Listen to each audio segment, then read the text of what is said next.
গণভোটে হা না না হা হা না না হা, এই নাটকের অবসান ঘটাতে হবে।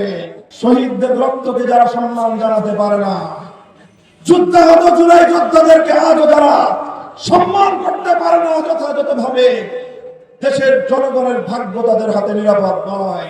আমি যদি ঢাকা 11 আসনের ভোটার হতাম, শাপলাগুড়িতে নাহিদ ইসলামকে আমি ভোট দিতাম। জুলাই সনদ, জুলাই বিপ্লবের প্রশ্নে কোন নমনীয়তার সুযোগ নাই, আপোষের সুযোগ নাই। গণভোটে হা না না হা হা না না হা, এই নাটকের অবসান ঘটাতে হবে। যারা হা না না হা করতেছেন, আপনারা ১,৫০০ শহীদের রক্তের সঙ্গে গাদ্দারি করেছেন। ৩০,০০০ যুদ্ধাহত জুলাই যোদ্ধাদের সঙ্গে বিশ্বাসঘাতকতা করেছেন। শহীদদের রক্তকে যারা সম্মান জানাতে পারে না, যুদ্ধাহত জুলাই যোদ্ধাদেরকে আজও যারা সম্মান করতে পারে না যথাযথভাবে, দেশের জনগণের ভাগ্য তাদের হাতে নিরাপদ নয়। তাই গণভোটে নির্ভীক চিত্তে, অকুণ্ঠ চিত্তে, স্বতঃস্ফূর্তভাবে গোটা বাংলাকে নিরঙ্কুশভাবে বিজয়ী করতে হবে ইনশাআল্লাহ।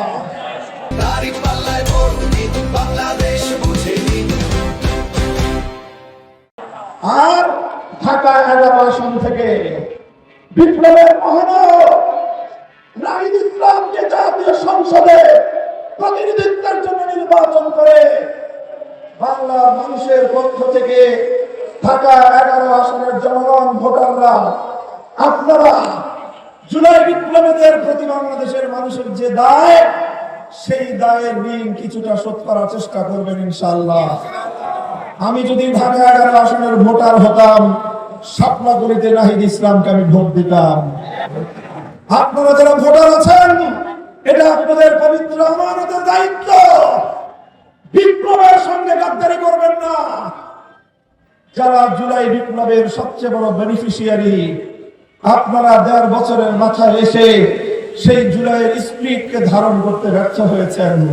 এটা আপনাদের রাজনৈতিক ইতিহাসের চরম ব্যর্থতা, কলঙ্কজনক অধ্যায়। ইনশাআল্লাহ আগামী 12 ফেব্রুয়ারি 11 আসনে 11 দলীয় নির্বাচনে ঐক্যের শাপলাগুড়ি বিপুল ভোটে বিজয়ী হবে ইনশাআল্লাহ।